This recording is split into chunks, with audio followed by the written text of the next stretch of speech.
la grabación.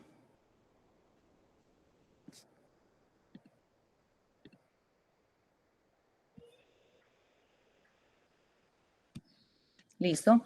Buenas tardes a todos y todas. Hoy nos encontramos en un nuevo espacio para el TAC Análisis de Linderos y la importancia en la seguridad jurídica de los títulos de propiedad. Hoy es 3 de mayo del 2022 y nos encontramos en el bloque 2 del semestre 1. La propuesta entonces es continuar con la temática que estábamos haciendo en la sesión pasada, que no sé si todos se conectaron a la primera, creo que no, Iván Darío no se conectó, ¿cierto?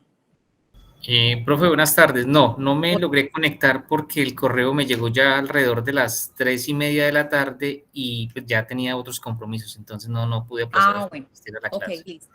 Entonces, como sé que todos no se conectaron, les recuerdo, el TAC para este bloque número 2 quedó programado los martes de 4 a 5:30 de la tarde y la solución de problemas quedó para los jueves de 4 a 5 de la tarde. Como les comenté en la primera sesión, la idea es entonces ya entrar un poco más al detalle en cada una de las resoluciones respecto a las rectificaciones de área, lo que son la 1732, que aunque esté derogada, digamos que ante las diferentes gestores de catastro todavía se están adelantando trámites al respecto. Espérenme un segundito, admito por acá. Y también visualizar y estudiar la resolución 1101. Para eso iniciamos con estábamos haciendo como un comparativo en las 3 normatividades que han estado alrededor de las rectificaciones de área. A partir del 2010, que fue la primera, la instrucción administrativa conjunta 01 y 11 del IGAC y la superintendencia, posterior la 1732 y posterior la 1101 y 11344 del 2020. En esa primera sesión estuvimos viendo algunas similitudes y diferencias que tienen y quedamos aquí en esta parte en donde estábamos haciendo esas comparaciones para ya después entrar a analizar cada una más al detalle. Entonces, siguiendo con el hilo conductor que teníamos pendiente en la instructiva conjunta, en la 01 y 11 IGAC Superintendencia, espérate, yo la pongo acá más grandecita, aquí, para que la puedan ver mejor. Nos menciona que se cuenta con linderos claros en las escrituras registradas ante el ORIP, pero el área calculada no es correcta en la información registral o catastral. En la 1732 ya se habla de que hay un trámite que se llama rectificación de áreas por imprecisa determinación.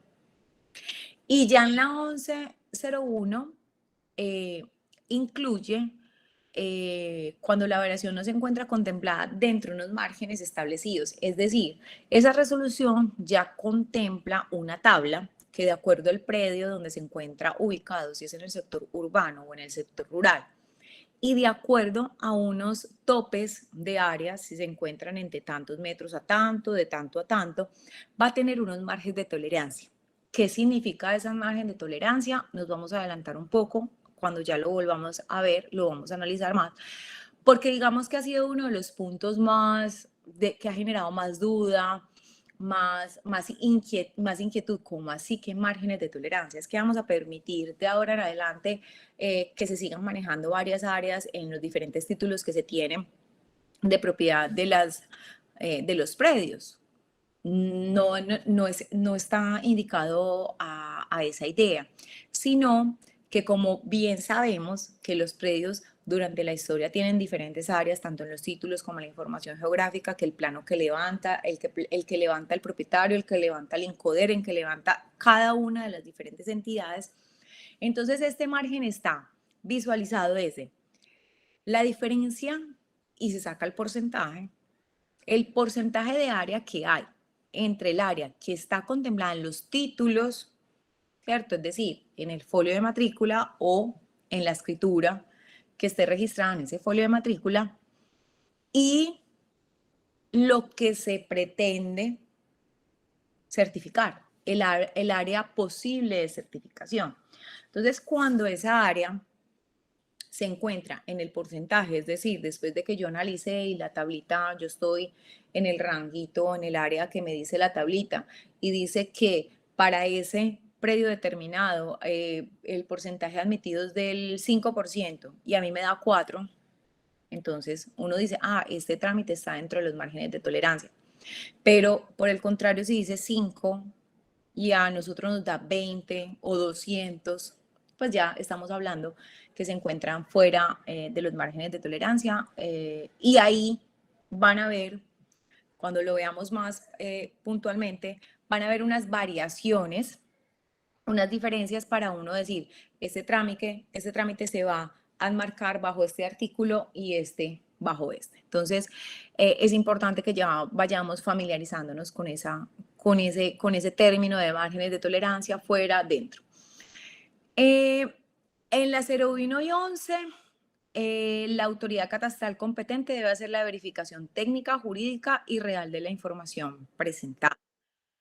Espérame a ver quién está alzando la manito. Hola, Jonicer, dime. Profe, yo tengo una pregunta. Ese margen o sea, la posible medición, esa ¿Sí? se hace basándonos en el folio, ¿cierto? Bueno, muy buena pregunta. Como les comenté, la inicial, entonces yo tengo que hacer un comparativo, entonces es la que contenga los títulos. Muchas veces el área está en el folio de matrícula, pero a veces dice, y linderos y área respecto a la escritura tal. Entonces me voy a esa escritura y busco el área que me aparece en la escritura. Ahí tengo el primer dato. Pero también puedo tener un caso que yo no tenga área y ahí va a haber una pregunta. Bueno, y si no tengo área, ¿cómo voy a comparar? Más adelante lo vamos a ver, pero entonces vayamos recordando y dejando esas preguntitas ahí. Pero entonces, en el caso que estamos viendo, tengo un área inicial en el folio de matrícula o en la escritura que esté respaldando ese título de propiedad. Y la segunda es la de el área posible a certificar. Es decir, la que ya tenemos como resultado. Mire que no estamos hablando el área de catastro, no estamos hablando y el plano de la persona y no estamos hablando y o el levantamiento que presente tal o tal entidad, no. Después de yo realizar, para los que están viendo el reconocimiento predial, el reconocimiento, la búsqueda de información y yo llego a la conclusión y hago mi trazado y yo ya sé, bueno, este predio me va a quedar con 10, con 20, con 100 hectáreas. Ese segundo dato es el que yo comparo con el inicial, que es el que me aparece en el folio. Entonces ya ahí se hace una regla de 3, en donde se saca un porcentaje y dependiendo de ese valor, ese porcentaje que me da de resultado, lo ubico y lo comparo con lo que me está diciendo la tabla. Y ya, si está dentro de ese porcentaje, como les digo, si es 10 y a mí me da 8 o 9 o 10, estoy dentro. Pero si es 10 y me dice y me dio 11, 12 o por encima, estoy fuera.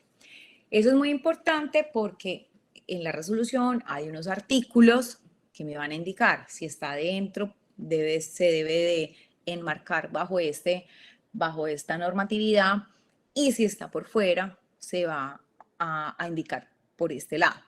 ¿Sí te queda claro ese aspecto, Jonicer? Sí, profe, ahora sí. Listo, con gusto. Entonces,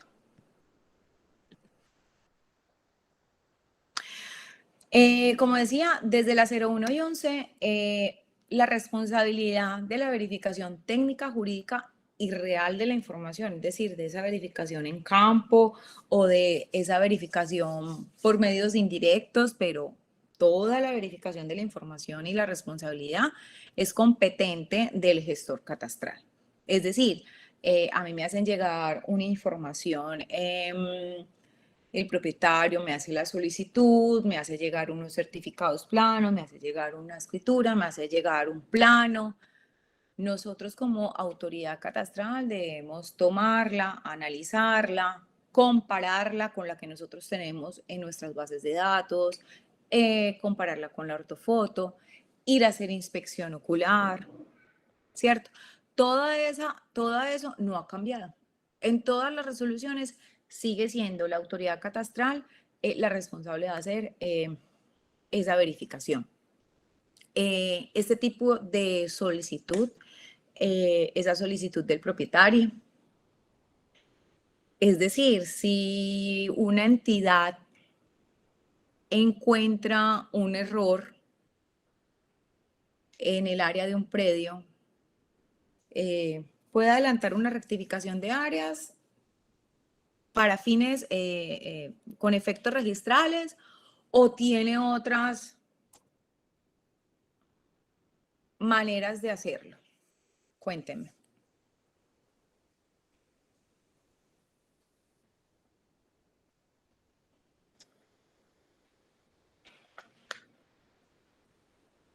Profe, Pero yo digamos, creo que existen también otras maneras de hacerlo. sí, exactamente. No necesariamente con fines registrales. Por ejemplo, se puede hacer una rectificación de aspectos que afecten el avalúo. Sí, o sea, yo como entidad estoy viendo un error y puedo adelantar de manera oficiosa. Hola Luis Fernando, ¿cómo estás?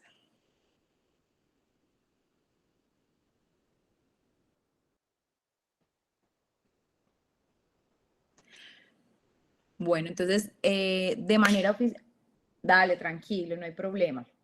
Qué gusto que estés por acá conectado. Entonces, de manera oficiosa, se puede adelantar el trámite, eh, sin necesidad de que sea con efectos registrales, es decir, sin necesidad que se vaya a registro para que se haga el trámite de registrar ese acto administrativo, sino para fines de organizar y tener cada vez más actualizada la información. Y no se le vulnera pues como los derechos a las personas, porque eso tiene pues todo un procedimiento y se adelanta según la norma con la documentación requerida. Aquí es importante que se llama rectificación de aspectos que afectan el avalúo. ¿Por qué? Porque el área, ¿cierto? Es uno de los componentes que me va a modificar el avalúo de un bien inmueble. Entonces, si va a aumentar, si va a disminuir, si se va a igualar, va a tener unas diferentes modificaciones al avalúo final del predio. De la misma manera, se pueden hacer mediante ese tipo de trámites correcciones, por ejemplo, de construcciones, de calificaciones. ¿Por qué? Porque también me van a modificar el avalúo final del predio. Listo.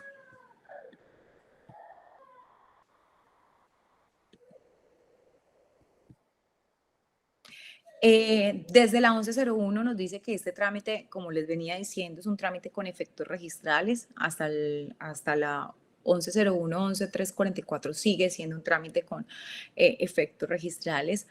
El solicitante debe adelantar el proceso jurídico de la escritura pública para la aclaración y o corrección del área del lindero. O sea, anteriormente en la instructiva conjunta, luego de que salía el acto administrativo, la persona debía adelantar el proceso que aquí se nos menciona, o sea, elevar la escritura pública para realizar la aclaración o corrección de los linderos que se estaban haciendo mediante ese acto administrativo. En este momento, en la 1732 y en la 1101, la autoridad catastral remite directamente a la superintendencia, a la de registro de la zona del predio bien inmueble objeto de estudio, remite el acto administrativo para los fines pertinentes. Aquí hay algo muy, muy, muy importante. Si bien IGAC, los gestores catastrales y la superintendencia de notaría y registro trabajamos de la mano, es decir, se sacan estas resoluciones conjuntas, los instructivos y toda la normatividad. La superintendencia sigue siendo pues una entidad independiente y puede ocurrir los casos en donde, si bien ya se expide un acto administrativo, o sea, finaliza todo un trámite ante un gestor catastral y cuando se va para la superintendencia niegue o haga devoluciones al respecto para la inscripción de ese acto administrativo en el folio de matrícula. ¿Por qué? Pueden encontrar diferencias o falencias de forma o de fondo que cada registrador es independiente y autónomo de tomar dicha decisión. ¿Qué hemos visto? Por ejemplo, en la experiencia del día a día, hemos visto devoluciones porque un lindero no quedó muy bien sustentado y cuando el análisis de un lindero no quedó muy bien sustentado y cuando registro también hace algunos análisis y dice, bueno, ¿cómo así que aquí en este acto administrativo me están poniendo a lindar, a colindar por este costado con Pedro y yo busco en la tradición de este predio por ese costado y nunca ha tenido un Pedro? Entonces, ahí ellos empiezan a hacer esas anotaciones y dicen algo como, no se encuentra la relación entre el predio, entre el colindante del costado tal, del punto tal, y hacen todas las precisiones al respecto. O cuando hay poseedores también hacen algunas anotaciones, o cuando puede pasar que en las escrituras diga la quebrada, ¿cierto? Y nosotros en el levantamiento de la información lo ponemos a lindar con la quebrada, pero le ponemos un nombre, porque así lo tenemos ya en nuestra información catastral. Puede que ese registrador diga, no, póngamelo la quebrada, no la quebrada la María, porque entonces, bueno. Entonces hay diferentes, o porque se omitió algún dato o algún tema se fue algún propietario que no correspondía con algún documento de identidad, un ejemplo que puede ocurrir. A ver, ¿por qué puede ocurrir? Porque todos los procesos pasan. Así pasen por muchas personas y profesionales y de diferentes índole. Son procesos humanos y de tanto volumen ha ocurrido que se ha pasado cosas así. O también puede ser en algunas ocasiones falla en ese preciso momento cuando se está haciendo el acto administrativo, el sistema se le fue, me pasó uno, donde la plataforma tiene durante todo, desde el inicio hasta el final del trámite, se va elaborando, se va nutriendo el acto administrativo, la resolución que va a salir. Entonces, digamos, ella tiene una plantilla y que tiene unas X por defecto, que es donde se van llenando unos datos. Al final el trámite, por ejemplo, ese acto administrativo, en vez de cambiarlo por 50, 100, 200, por los datos que debían haber, se fue con las X. Entonces, claro, salió la resolución, se envió a registro y cuando llegó la registradora dice, bueno, esto no me coincide, ¿qué es esto? No entiendo esto a qué corresponde, necesito que lo aclaren, ¿verdad? Y hacen una nota devolutiva. Entonces, por eso hay unas que sí son de mayor peso, otras son de forma y de fondo, pero no necesariamente que se expida un acto administrativo de un gestor catastral tiene que registrarse. Eso nos debe quedar claro porque registro es autónomo e independiente de analizar y determinar también qué actos administrativos registra. No sé si alguien de los presentes acá ha tenido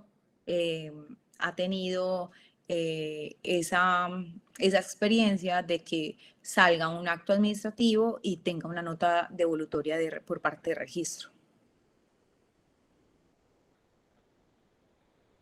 Profe. Dime. No, pues digamos que con tema de áreas, pero sí en el tema de por decir de registrar escrituras, sí hay devoluciones. Pues aquí en la oficina me ha tocado de pronto tema de áreas que no coinciden, linderos, o lo que usted dice, errores en un documento de identidad.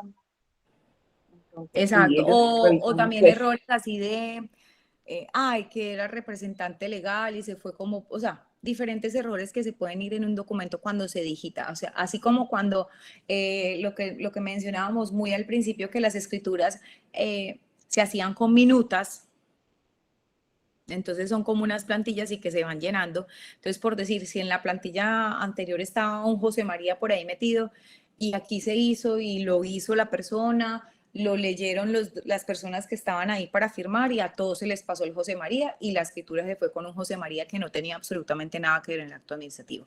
Muchos de esos errores también puede pasar. No sé si a Luis Fernando o a Iván Darío en su quehacer, o a Walter también en su quehacer. Bueno, claro que Walter está en el tema de avalúos, pero no sé se ha conocido ese tema de devoluciones de registro por algún después de expedido un acto administrativo. No, profe, buenas tardes. No he tenido mucha cercanía con esa situación. Lo que sí me he encontrado con mucha recurrencia es diferencia de áreas en los 2 o 3 documentos. Encuentro un área en la ficha catastral, otra área en la escritura y otra área en el certificado de libertad. Eso sí me lo he encontrado muchas veces. Esa sí es la norma, o sea, eso sí no es lo raro, eso es lo que realmente sucede. Iván Darío, te escucho. Profe, sí, con respecto a notas devolutivas por el tema de áreas, sí, pero de pronto por omisión. No sé, profe, si en estos temas de gestión predial que se están desarrollando hacia el sector del Urabá, pues la adquisición predial ha tenido, digamos, retrasos en el momento en que al tratar de hacer una oferta de compra se encuentra de que hay una omisión, por ejemplo, en el caso en Santa Fe de Antioquia, donde hay una vía todavía que se llama la antigua vía al mar, ¿cierto? Entonces son, digamos, como predios que hace muchos tiempos se habían adquirido, esas fajas de terreno, pero que no constaban, digamos, como en la tradición de los inmuebles, ¿sí? Pero, digamos, haciendo un estudio juicioso por parte de bienes del departamento, se encontró que sí hay unos títulos como tal, pero que no estaban, digamos, asentados en su momento. Entonces, a veces llega registro tiene ya esa información ya, digamos, como muy clara o ha tenido ya experiencia en esa zona, entonces hace la nota devolutiva digamos, por esas situaciones. Claro que sí. Por ejemplo, tú mencionaste esa zona de Santa Fe, Antioquia y todo eso. Digamos, tiene varios temas de los que estamos mencionando. Por aquí saludo a Alba, que nos está acompañando el día de hoy. Hola Alba, ¿cómo estás? Qué rico tenerte por aquí. Entonces, bueno, continuemos.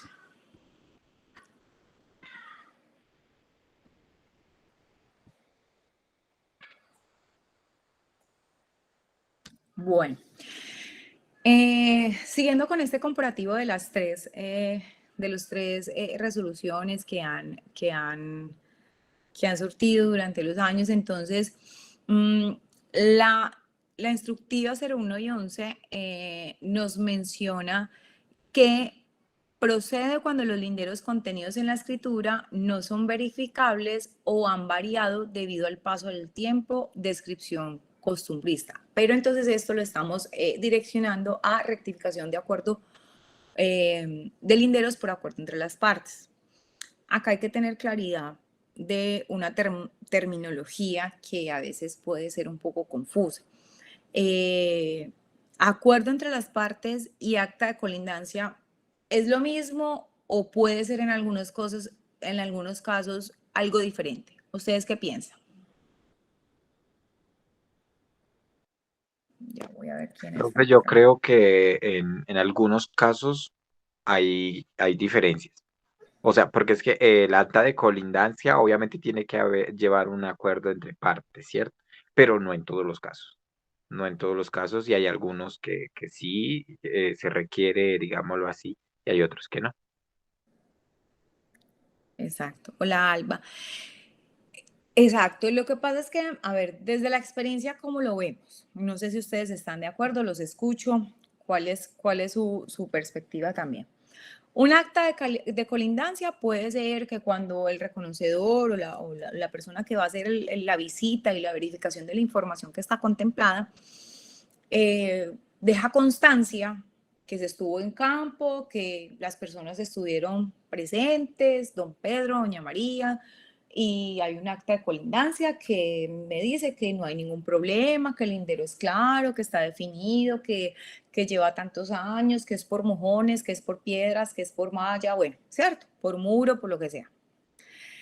Pero ya cuando hablamos de un acuerdo entre las partes, es porque se pueden presentar unas casuísticas especiales. ¿Como cuál? Puedo ir a campo y encontrar de entrada un problema entre colindantes. O sea, hay dos propietarios que están desacuerdo por dónde va el lindero y anteriormente todos estos casos en donde los propietarios tenían inconvenientes, inmediatamente decíamos no.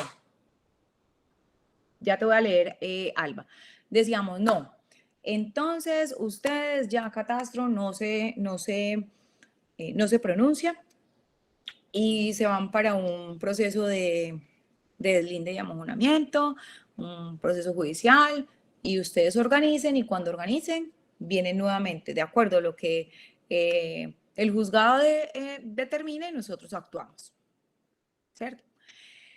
Pero acá nos vamos a dar cuenta que la norma ha cambiado y que dice, bueno, puede que haya discrepancia, pero antes de mandarlos a un proceso que es más desgastante, que es más largo, más dispendioso, démosle la oportunidad a que las personas estando en terreno digan, ah, ok, no vea el lindero es por aquí, por acá, y se pongan de acuerdo para modificar un lindero que ya estaba determinado.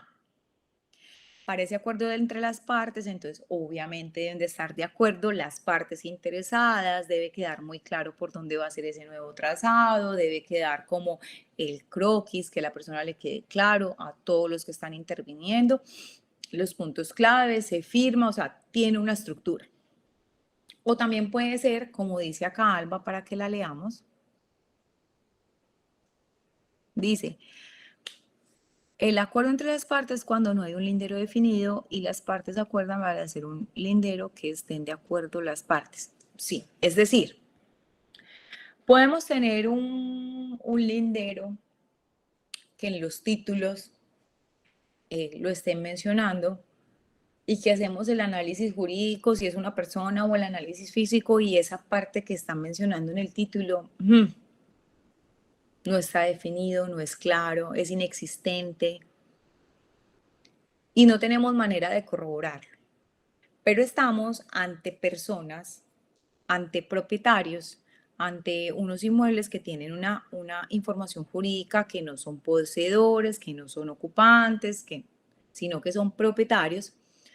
Por lo tanto, digámoslo de alguna manera, la manera de sanearlos o de organizarlos es decirle, vean, señores, por este costado, la escritura está mencionando a don Octavio Peláez, pero nos vamos hasta todos los antecedentes de todo este sector, porque incluso en muchos casos de esos no solamente se estudia el folio de matrícula o toda la jurídica del predio solicitante, sino incluso de los colindantes, a ver si en alguno de esos se menciona al que estamos buscando.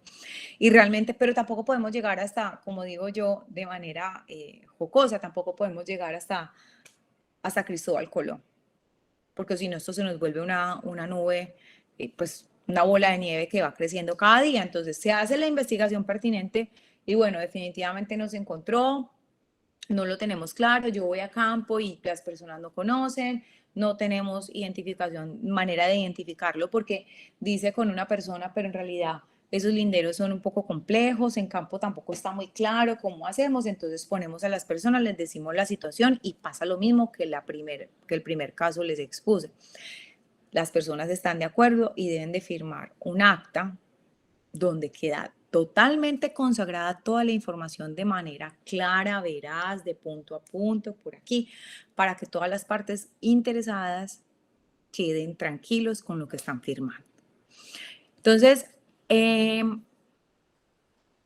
ya aquí en la 1101 nos estaba diciendo que procede cuando los linderos en la escritura no son verificables, ¿cierto? Como les mencioné ahorita. Y en la 1732 dice, se llama rectificación del lindero por acuerdo entre las partes y precisa más detalladas las causales de su aplicación.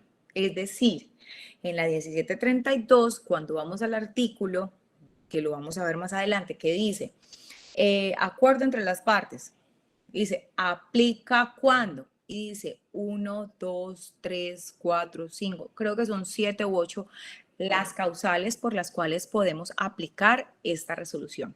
Miren, ya voy a dar la palabra. Miren que ya entre las dos hay una variación, porque en la primera no lo tiene muy general y en la segunda, la 1732, ya precisa. Y en la 1101 también, si uno se va al articulado, dice las causales, pero además incluye cuando hay traslapo de la cartografía, cuando los linderos no son precisos ni determinan el inmueble y cuando hay variación en la documentación técnica y jurídica. Hay unas pequeñas modificaciones en la resolución. ¿Alguien alzó la mano o hizo un comentario? Voy a ver. Profe, tengo un lindero. Profe, tengo un lindero que en la escritura dice el nombre bien, pero el apellido no coincide con el del colindante. Me fui hasta el año 1930, casi hasta el descubrimiento de América.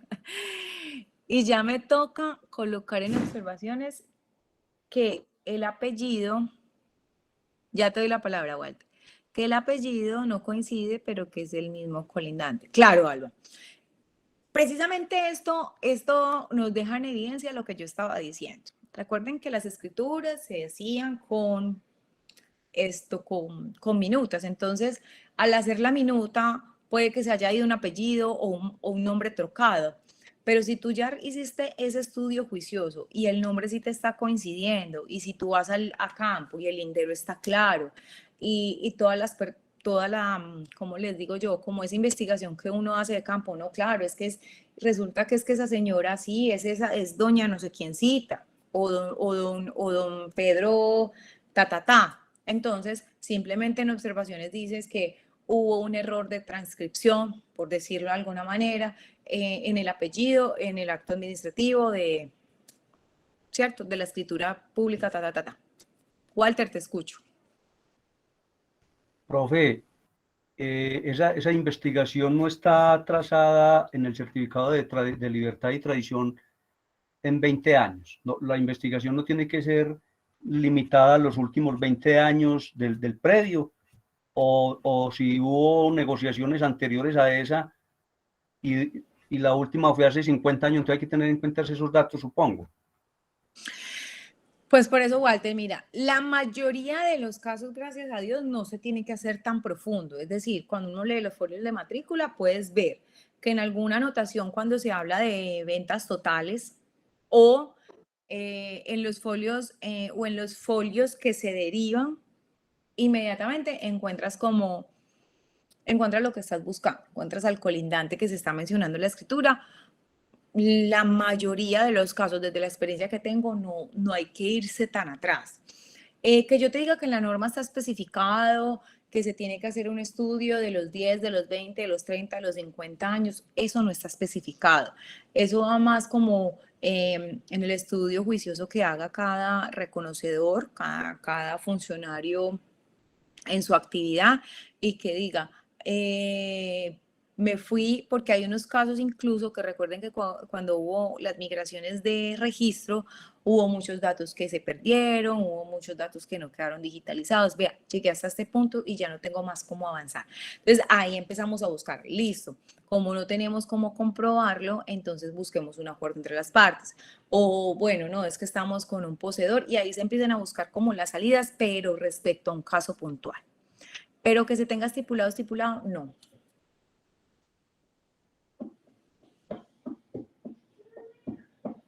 Gracias, profe. Listo, con gusto. Espérame un segundito, voy a leer lo que dice acá. Es hasta que se encuentren los colindantes que diga la escritura. Exactamente. Cuando uno ya encuentra el colindante, tú lo puedes hacer, puedes encontrar el colindante en el último año, ¿cierto? O en los últimos 5 años. No hay que hacer ese estudio de tradición tan atrás.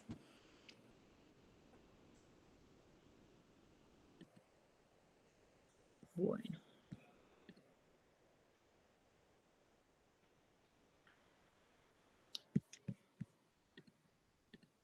Ay. Listo. En la instrucción 01 y 11 nos dice, cuando un colindante con conflicto no comparece, debe acudir a un proceso judicial de línea de amojonamiento, lo que yo les estaba diciendo, ¿cierto? Me les adelanté. En la 1732 y en la 1101 debe existir pleno acuerdo entre el propietario y el colindante. Aquí no es que yo quiero, que es que no me quedó claro, pero es que sí, pero que no, no. Un acuerdo es un acuerdo, las dos partes quedan contentas y las dos partes quedan, más que contentas, les queda clara la información y firma. El instructivo dice que el tratamiento se contempla mediante un acta de colindancia que incluye nación o municipio. Ya en la 1732, miren lo que dice. Se corrige procedimiento técnico, se presenta plano topográfico, la autoridad competente lo valida, se levanta acta, acuerdo para la aceptación o rechazo. Entonces miren que es mucho más amplio, mucho más complejo, mucho más detallado la información que se contempla en el acuerdo entre las partes que en un acta de colindancia. En el 1101 se detalla también el proceso cómo se levanta el acuerdo entre las partes. Como les mencionaba, si no hay acuerdo entre las partes, en los tres casos, si no hay acuerdo entre las partes, es la instancia judicial la única salida que hay, un deslinde de amojonamiento. ¿Por qué? ¿Ustedes qué creen que por qué?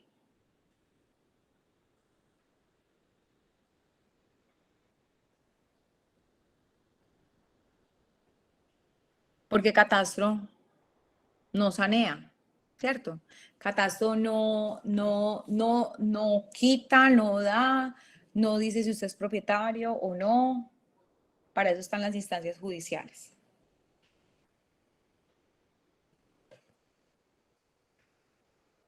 Profe, se me ocurre pensar que ya trasciende el simple registro y pasa a ser una cuestión que tiene que ayudar a resolver la justicia ordinaria, pienso yo. Sí. Porque ya hay un conflicto entre dos partes y catastro no es autoridad para resolver conflictos, sino simplemente para tener unos registros y llevar un control de unos datos que ya están ahí por X o Y razón. Exacto. Esa información está consagrada en la información catastral, registral, llegó de alguna manera, se levantó de alguna manera y en los antecedentes está. Si las personas tienen conflictos y definitivamente no aprovechan el recurso de un acuerdo entre las partes, que ahí es cuando uno también debe de pensar por si en algún día mañana no sucede. Por ahí hay un adagio popular que dice, es mejor un mal arreglo que un buen pleito. Recordemos que de todas maneras un conflicto entre las partes, pues un conflicto entre propietarios, una instancia, es un trámite que se va para una instancia judicial y que entonces lleva más tiempo. Hay que sopesar la situación. Habrá personas que, un ejemplo, tienen un negocio, una situación de oportunidad en donde dicen, no, yo necesito resolver esto ya porque si no voy a perder esto otro. Entonces ahí contempla y dice, no, es mejor llegar a este acuerdo y quizás, estoy poniendo un escenario hipotético, perder de alguna manera por un lado, pero voy a ganar por otro. Pero habrá situaciones en donde la persona dice, yo no tengo afán, yo aquí estoy bien, no tengo negocio y no cedo ni un pedazo de mi tierra y que sea un juez quien lo define. Entonces, de acuerdo a esa dinámica, habrá personas que dicen, no, gracias a Dios ya la norma me permite resolver esto de manera cordial y de pronto más expedita que irme a un proceso judicial. Los escucho por orden. Walter, te escucho. Profe, hoy estuve haciendo una visita de avalúo en el barrio Santa Cruz, de un predio que estaba en litigio hacía 28 años. Imagínense. ¿Y todavía no lo han resuelto? Lo acaban de resolver, entonces las personas que ganaron el litigio quieren venderlo, por eso me pidieron a mí que les hiciera un avalúo. Pero llevaban 28 años en el pleito con unos parientes, en una pelea entre parientes, pues por la titularidad de un bien heredado. Y y finalmente ganaron, pues, ganaron dos de las personas involucradas en el cuento, pero el pleito empezó hace 28 años y por él pasaron, no fueron muchos abogados, pues por tanto tiempo que transcurrió, pasaron 3 abogados. Entonces, por eso, digamos que ellos fue el escenario que yo les dije. Diga, no, cuando se resuelva. Yo no necesito ahora, aquí estoy bien y aquí me quedo. Pero habrá personas que dicen, no, es que yo no puedo esperar 28 años, yo no puedo esperar 10 años, yo no puedo esperar 5 años. Yo tengo que resolver esto porque es que lo necesito vender, me ofrecieron, hay un proyecto, y necesito resolver esto ya.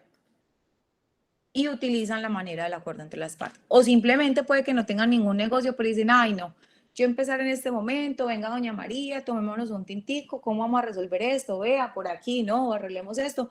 Y organizan las cosas y se van por acuerdo entre las partes, que es una manera, como les dije, digamos, de manera como menos traumática para organizar el tema de los linderos. Entonces, Alba también nos comparte lo que dice acá.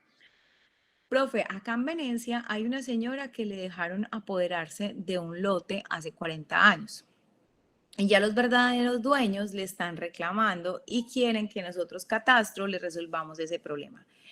Esa señora nos tiene empapelados de derechos de petición que porque le metimos ese lote a la otra parte, ya que así lo mostraron los poseedores. Bueno, excelente punto, Alba. Me encanta que menciones este tipo de cosas. Y lo digo porque también dentro de la dinámica laboral me ha tocado. Llega una persona y dice, no, pero es que vea mi predio, cómo lo tiene, no sé qué, que esta parte se la inscribieron a esta otra persona, que es que allá está fulano y se metió. El Estado tiene unas responsabilidades, pero los particulares además tenemos otras responsabilidades. Si yo tengo un predio, yo soy propietario de una parcela, de un lote, mi responsabilidad es estar al cuidado, estar al pendiente, tenerlo alinderado. Si no voy a estar, entonces tener un mayordomo, o no sé si el vecino es el que me va a hacer las labores de mayordomo y me va a ayudar con el cuidado. Pero yo no puedo pretender tener un lote, miren lo que nos está diciendo Alba, o sea, un lote hace 40 años y la persona, o sea, el propietario apenas después de 40 años viene a empezar el procedimiento.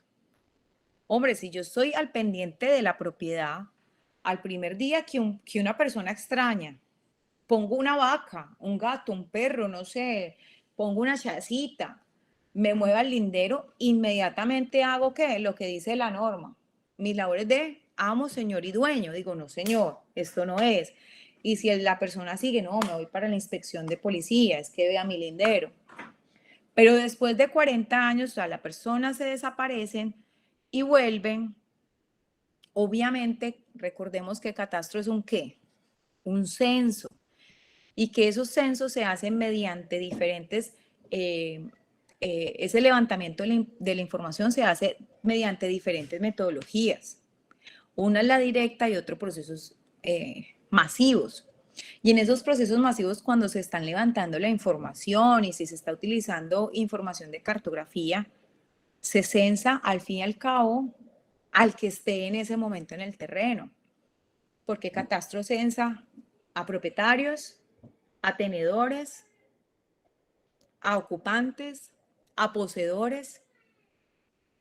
E incluso se está viendo la manera con el tema del catastro multipropósito, cómo va a ser la manera de inscribir, se está viendo cómo se inscribe a unas personas que están haciendo uso de unas tierras que son del Estado, ¿cierto? Unos predios baldíos, que hay unos predios baldíos que son inadjudicables y que por ese hecho de ser inadjudicables no se les puede titular a nadie. Entonces esas personas no son ocupantes, no son propietarios, pero que estas entidades están dando unos actos administrativos, no un folio de matrícula, no una titularidad, sino como un documento donde le está diciendo, vea señor Iván Darío, usted no va a poder ser propietario de ese predio, Entonces, pero yo se lo voy a dejar usar, sígalo usando. Usted le da un permiso de uso. Imagínense, tenemos que llegar hasta la inscripción de eso, pero catastro es eso, una inscripción.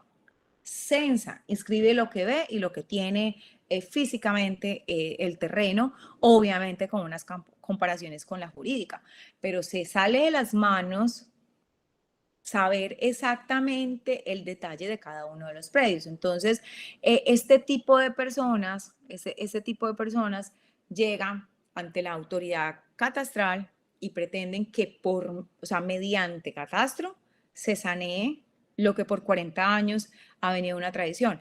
¿Ahí qué pasa? Nosotros decimos, bueno, primero hay un conflicto, hay un litigio. Entonces, nosotros nos abstenemos, a menos que ustedes vayan a acordar. Pero como se está comentando acá la situación, creo que no van a llegar a un acuerdo, váyase de una vez un litigio. ¿Qué pasa aquí? Si el poseedor estuvo durante 40 años ahí y tiene como demostrar que él ha pagado impuesto, porque esa es la otra. Las personas vienen a reclamar ahora después de 40 años y entonces los otros 40 años, ¿por qué no hicieron también el reclamo para pagar el impuesto, cierto?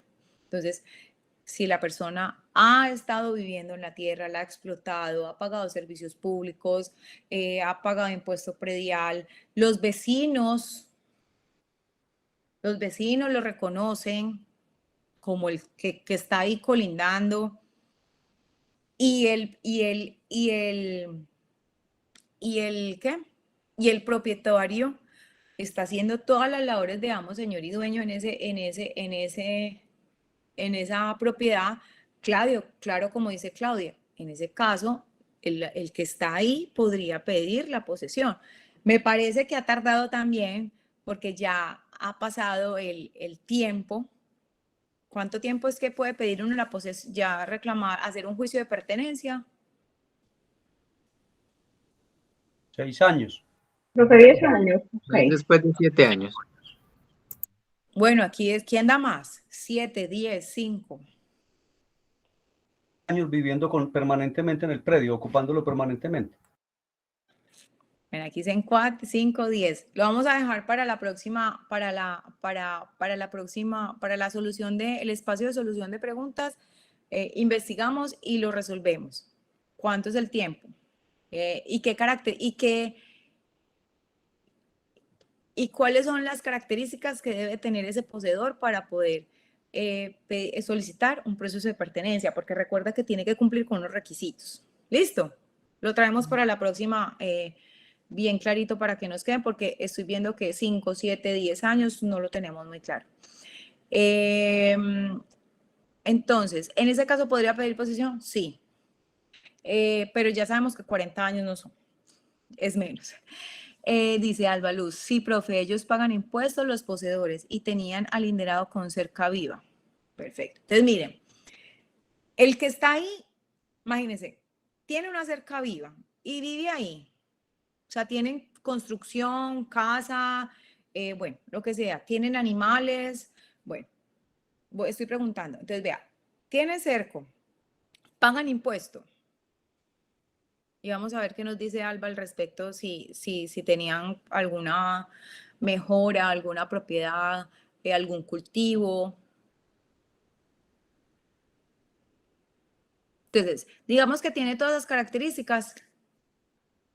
La persona de los 40 años, pues el que aparece en el título de propiedad, digamos que no le puede terminar poniendo la responsabilidad a la autoridad catastral, porque la responsabilidad es de quien es dueño de la propiedad.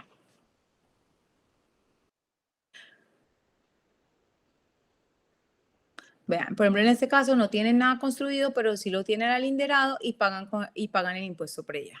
Eso ya de entrada es un proceso que se va a los entes judiciales para que con todas las pruebas que ellos pidan determinen entonces si el poseedor pasa ya a ser propietario de esa parte del lote.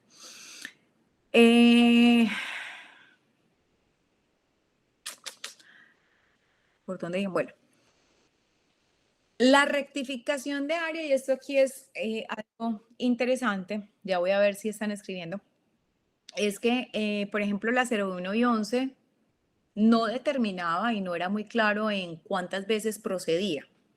Entonces uno veía casos en donde llegaba una persona en el 2000, voy a poner cualquier año, por ejemplo, en el 2012 y solicitaba una rectificación de áreas. En el 2014, otra, en el 2015, otra, y uno ve, se mantiene de rectificación en rectificación.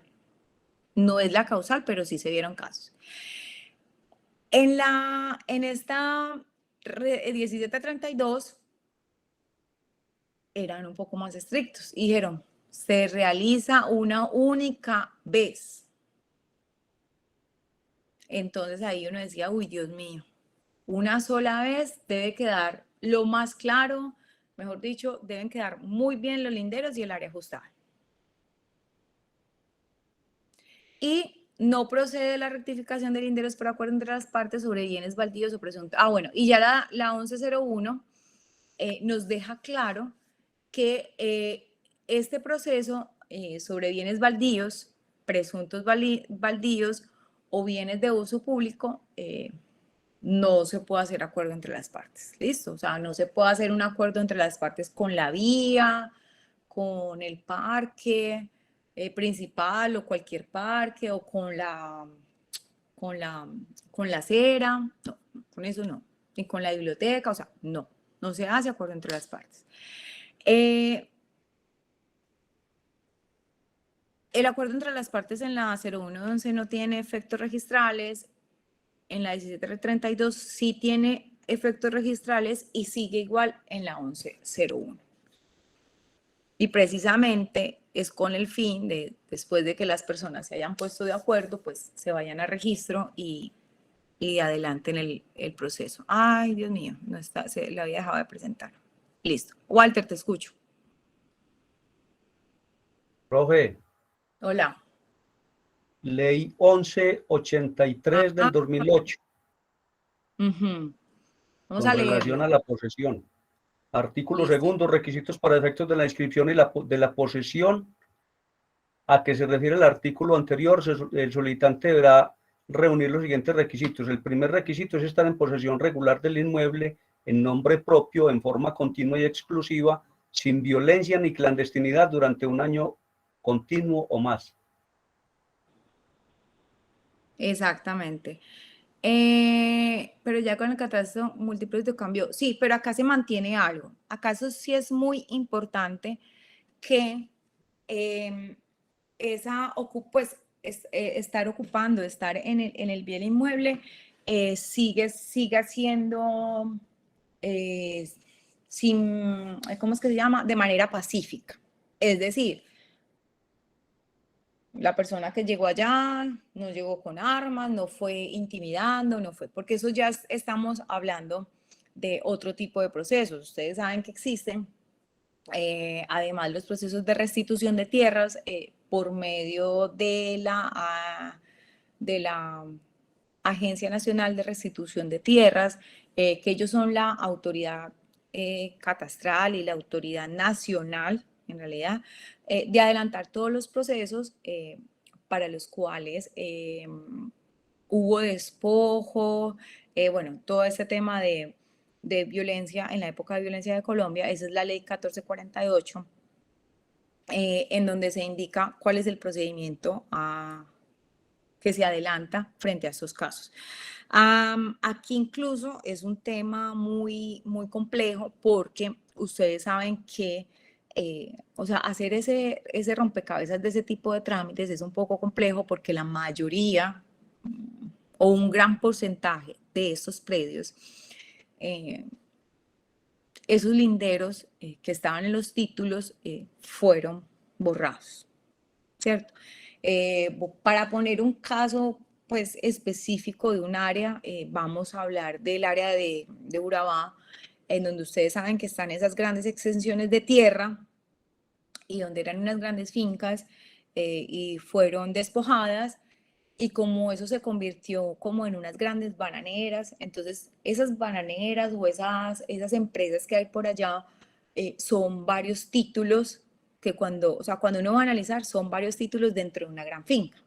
Entonces, esos linderos internos con los cultivos, con los procesos de agricultura que han sufrido el suelo, se han borrado. Entonces ha sido, la verdad, también uno de los grandes retos que se ha tenido para la identificación de los linderos de todas esas propiedades.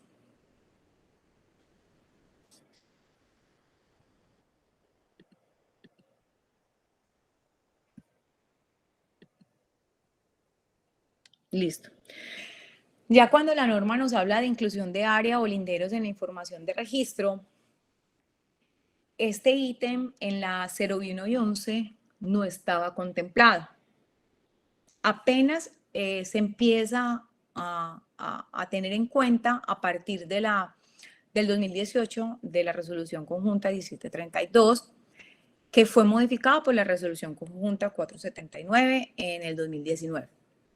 Entonces, dice, aplica cuando los folios de matrícula no han contemplado área desde el inicio del ciclo esa palabra ahí quedó mal escrita, pues el corrector seguro me lo modificó, pero es yo tengo problemas con esa palabra, transnalicio, pues desde el inicio de la tradición de esa propiedad.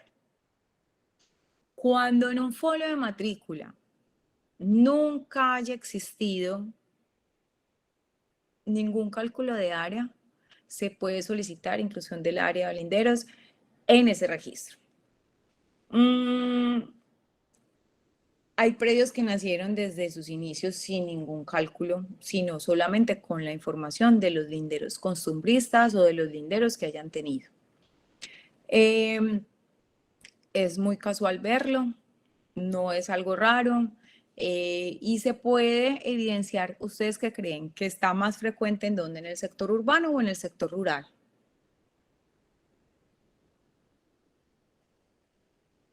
Que este tipo de situaciones se nos pueda presentar.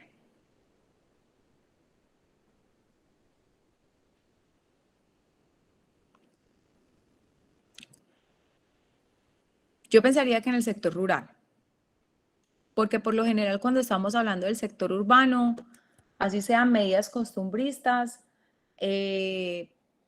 por lo general uno tenía eso, trasliticio, gracias Alba, trasliticio es la palabra.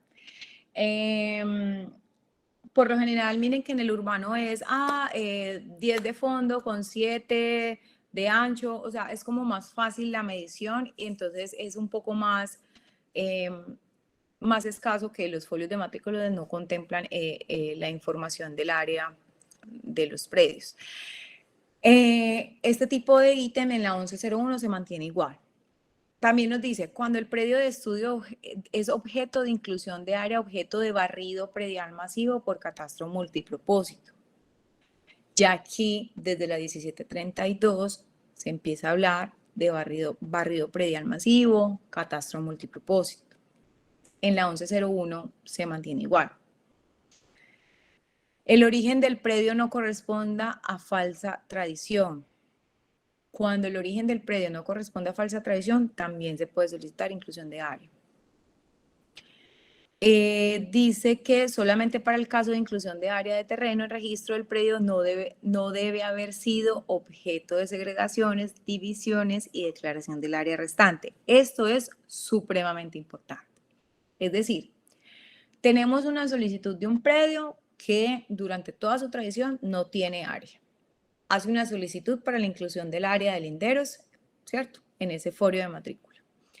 Pero aquí el primer filtro que se debe realizar es analizar la tradición y ver que esa propiedad no haya tenido segregaciones, divisiones y declaraciones. ¿Para qué?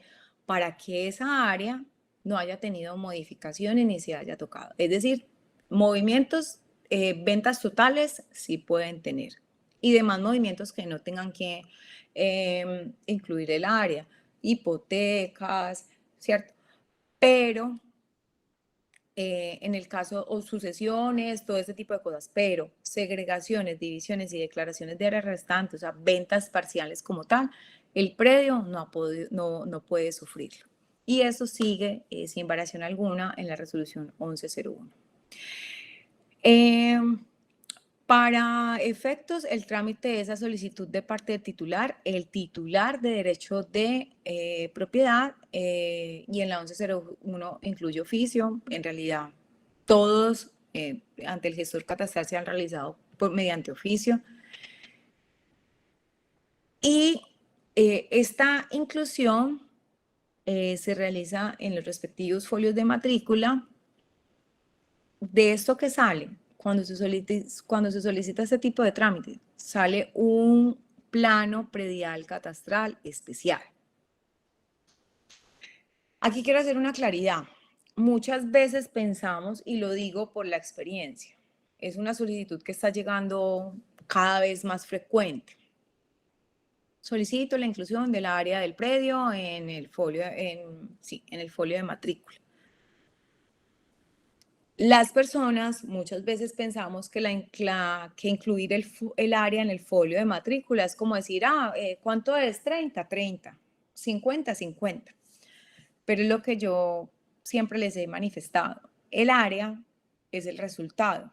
Entonces, para poder determinar, porque miren que sale un certificado plano, y ese certificado plano tiene efectos registrales.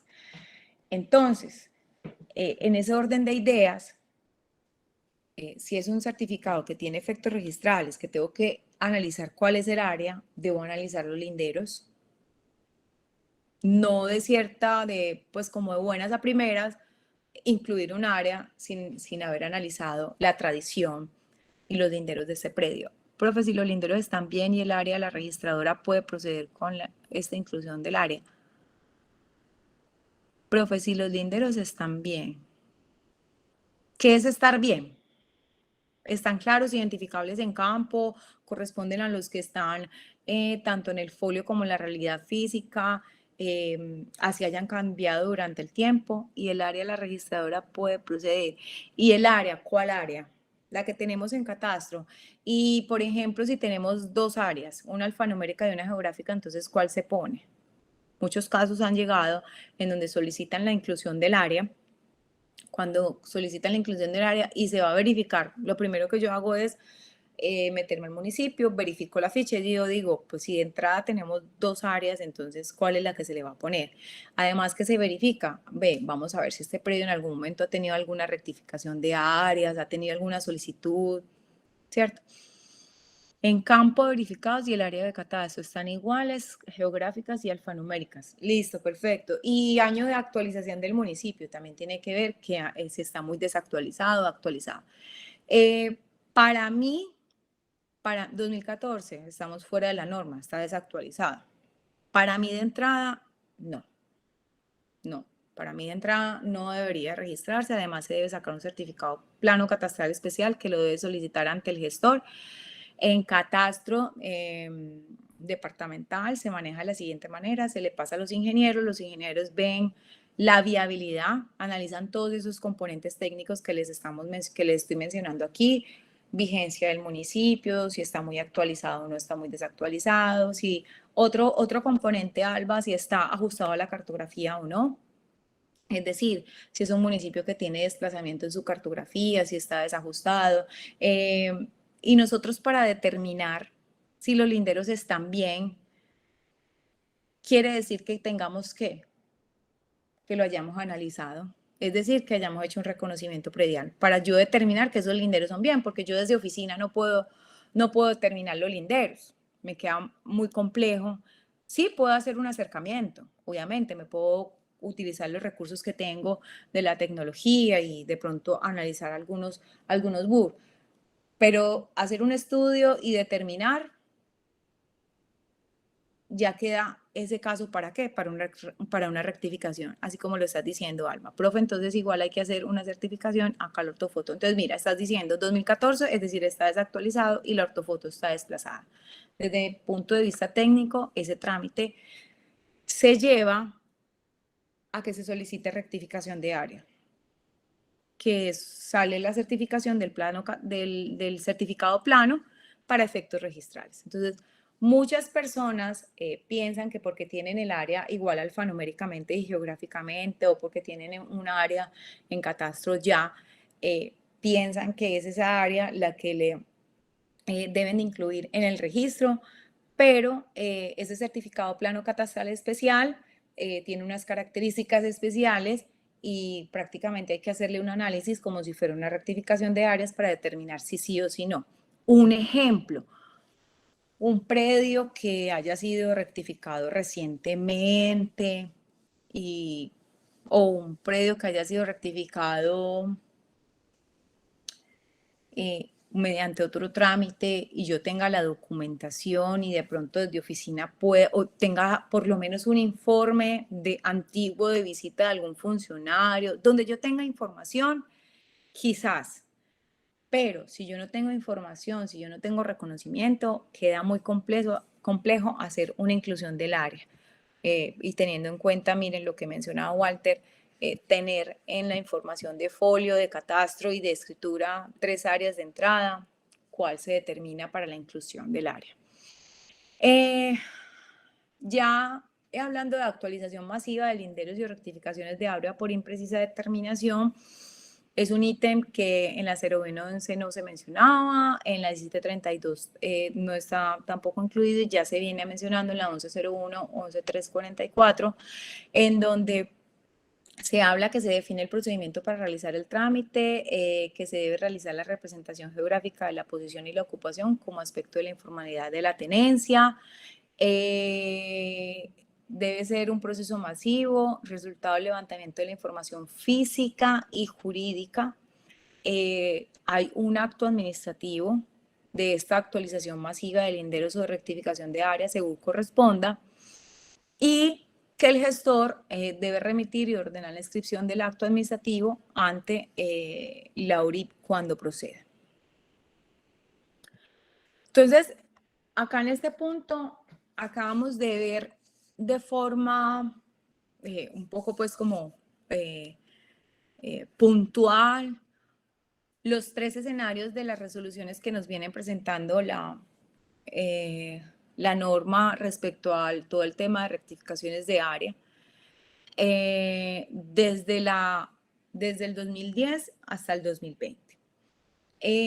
¿Cuál es el paso a seguir? De ahora en adelante ya, digamos, como la 01 y 11 del 2010 es la más antigua, ya esa no está derogada y no se está trabajando, la dejaremos a un lado y nos vamos a enfocar en la 1732 y en la 1101 que tienen muchas similitudes y vamos a ver esas similitudes y las diferencias que tienen entre ellas dos, o sea, cuáles fueron esas mejoras o esos puntos de más que se incluyeron en la 1101. Bueno, para finalizar, estuvimos hablando ya de esto durante la charla, de que es un proceso de deslinde y amojonamiento, pero ya bajo su definición, entonces es el proceso, es una herramienta jurídica que tiene como fin principal fijar los linderos de un bien determinado. Es decir, las partes aceptan, hay una aceptación de las partes sobre la titularidad. Quien lo hace es un juez y es quien el que demuestre, el que establece los derechos de propiedad del terreno, haciendo la respectiva división de la tierra y otorgando a quien tenga que otorgar los derechos de los linderos sobre un bien u otro.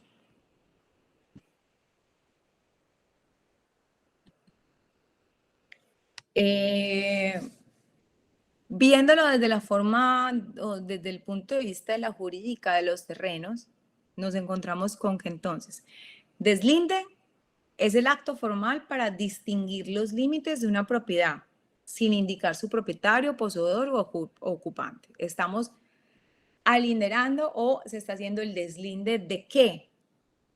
Del lote como tal. Entonces este término está indicado o se refiere a los linderos y los puntolinderos. Y el amojonamiento es plasmar físicamente los límites de la propiedad mediante mojones. Este proceso se hace de manera posterior al deslinde. Por eso es que se llama proceso de deslinde y amojonamiento. ¿Quiénes pueden iniciar el proceso de deslinde? Los propietarios, el usufructuario, el nuevo propietario y el comunero del bien. Si se es poseedor y lo ha sido por más de un año, puede también determinar ese proceso. Listo. Hasta este punto, chicos, ¿qué dudas e inquietudes tienen?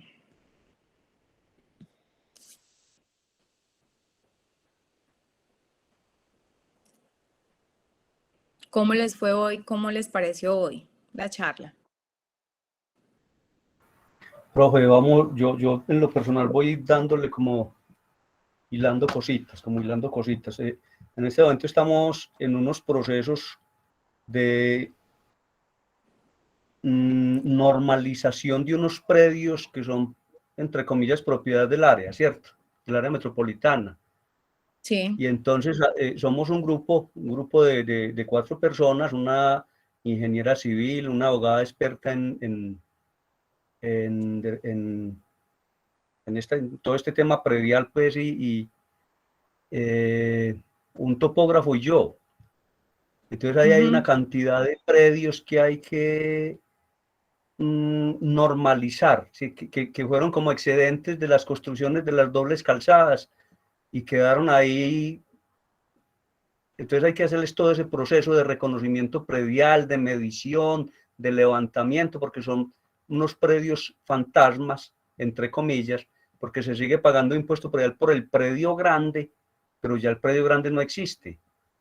Quedó una colita y se sigue pagando impuesto predial por esa colita. Entonces, todo ese proceso que usted nos menciona, de alguna manera se está viviendo ahí, pues, porque entonces hay que mirar los nuevos linderos, hay que mirar la nueva área del predio, hay que mirar a qué municipio le pertenece, hay que mirar realmente quién va a ser el que va a seguir asumiendo la tutoría de esos predios. Entonces, todo este contexto de hoy me ubica un poquito. Walter, y algo que tienes que tener ahí muy presente es que como ahí hubo intervención de obra, probablemente muchos de esos linderos ni existan ya, estén borrados. Total, profe, total. Lo que les contaba del predio aquí en Sabaneta, un predio Sí. que era de Sabaneta. Cogieron Sí. el río y lo enderezaron, y entonces ya el predio quedó en Itagüí. Y entonces ahí, ese es uno de los que anda pues en ese proceso de normalización. Es correcto. Entonces ahí hay que ser, dependiendo de cómo se encuentre, si están frente a qué tipo de predios, mirar a ver si se hace un saneamiento, un deslinde, para ver cómo ya se deja fijado los linderos actuales de esos predios y poderlos certificar y poderlos censar debidamente y tenerlos muy claros, porque a veces creemos que que esto solamente le pasa a los particulares, y cuando vamos a ver las entidades, estoy hablando de entidades EPM, gobernación, alcaldías, todo eso, tienen dentro de sus bienes inmuebles, también tienen muchos problemas de linderos de sus predios. Un ejemplo que yo me acuerdo, ustedes tienen claro los temas de las represas que han hecho las hidroeléctricas. Entonces, cuando se han comprado, cuando se han hecho esas inundaciones de esos terrenos, claro, se despoja, pues se hace el terreno que se va a inundar, se hace la obra, se hace la represa, se hace el lleno, y cuando ya ahora en la actualidad que se empiezan a retomar todos esos temas de estos folios, de estos predios, porque ahí hay unos predios que están vivos jurídicamente. Entonces, ¿quién va a buscar un predio en la inundación de Guatapé, por ejemplo? Ya, esos linderos se perdieron. Entonces, Profe, hay una eso cantidad cambia de los linderos, eso cambia las áreas y los linderos de los mismos municipios. En ocasiones sí, dependiendo de dónde se encuentran ubicados los predios de interés. Pero entonces, anteriormente como se hacía de una manera diferente, entonces ahora es que están, digamos, resurgiendo toda esta problemática de identificar esos linderos cuando incluso ya se ha hecho la obra. Vamos a leer acá. Denis dice, 1000 gracias, profe, muy importante lo tratado, debo desconectarme. Denis, muchas gracias por estar conectada. Aquí lo que necesiten, ese espacio siempre es muy nutritivo. Si tienen casos, por favor, traigámoslos para discutir. Alba pregunta, profe, ¿dónde queda esta grabación? Esta rectificación es un tema muy complejo. Muchas gracias, profe. Alba, recuerden que yo les he comentado, en YouTube hay un canal de la universidad y ahí está un listado de los tags. Ustedes buscan el tag y pueden ver todas las grabaciones desde el bloque 1 y las que tenemos hasta el momento. Ahí quedan en el canal de YouTube. Chicos, la idea es en la próxima sesión ver un poco de 1732, pero ya quisiera que por favor, ojalá, ¿quién se quiere proponer para que traer casos y los empecemos a analizar? ¿Quién quiere traer casos? Pero bien interesantes. Y la idea es que empecemos a analizar unos de forma conjunta y para la próxima sino para la semana de arriba, tratar de dejarles un caso para que cada uno lo analice y lo discutamos en clase para ver los diferentes puntos de vista de cada uno. Todo esto teniendo en cuenta la retroalimentación que ustedes hicieron al final del TAC. Estoy tomando en cuenta esas observaciones para ir utilizando todas las estrategias que ustedes mencionaron. Entonces, no sé si Luis Fernando o Iván tienen casitos y cuento con ustedes para el próximo encuentro, no para el de solución de preguntas si quieren, porque en la solución empezamos un poquito si quieren o si los tienen también para solución de problemas también, no tengo ningún problema. Profe, muy buenas tardes, ¿cómo ha estado? Hola. Bien, gracias. Bien, estaba desconectado totalmente de sus clases, muy ocupado. Pero aquí siempre bienvenido. Sí, tengo que volver a ver todos los videos. Profe, yo al correo le había enviado un peritaje, no sé si usted lo logró mirar, si le llegó o no. ¿Cuándo me lo mandaste? Uy, eso fue que en marzo. En marzo, usted me envió el correo, me envió el correo, yo le envié el correo tuyo. Un peritaje de Caicedo. ¿Para el correo de la gobernación No, o de...? Del suyo, el personal tuyo creo que fue. Le voy a decir cuál es el correo. Sí, Venga, a ver si es de la gobernación y yo lo reviso ahora. Yo se lo envié, le digo el correo. Un momentico, profe. Sino que no puede hablar porque está en una reunión, acaba de salir. No te preocupes. Me lo mandaste Vea, desde tu... Dígame. Ya le voy a decir cuál es el correo. marta.rubio@udigital.edu.com. A este, y me lo mandaste, bueno, voy a buscarlo así. Peritaje, o lo busca peritaje, sí. Listo, ya, aquí lo vi. Lo voy a, entonces, ¿tú vas a estar el jueves? Sí, el jueves. Sí, el jueves, listo, sí, profe, a las 4. Listo, así a las 4. Entonces, si quieren, el jueves vemos este caso que nos trae Luis Fernando. ¿Qué les parece? ¿Están de acuerdo? Sí, profe. Entonces, el próximo caso se quiere para el día martes. Hola. Hola, Iván Darío, ¿cómo? Para el día martes, entonces traigo un caso. Para el día martes. Claro que sí. Listo, entonces, sí. Entonces quedamos así. La programación queda así para que estemos todos alineados. Luis Fernando, jueves, Iván Darío, martes. Ok, profe, gracias. Listo, y posterior a eso, yo propongo un caso de estudio, se los mando por correo electrónico, lo estudiamos, entonces para el próximo martes de arriba, generamos discusión, los diferentes puntos de vista que tenemos y le damos solución a un caso en conjunto, ¿les parece? Claro, profe. Sí, profe, sí. Listo, maravilloso. Qué bueno, qué bueno. Listo, Walter. Feliz día, muy agradecida de que siempre estén acá conectados. Saludos. Feliz Profe, tarde. Feliz tarde, gracias, profe. Chao. Profe, muchas gracias. No la puedo acompañar. Espérame un segundito, Johnny. ¿Qué me estabas diciendo, Luis Fernando? Profe, muchas gracias. Muy triste porque no estoy a asistir a las clases. Me voy a ver todas las clases tuyas que están grabadas. para poder volver a coger el hilo.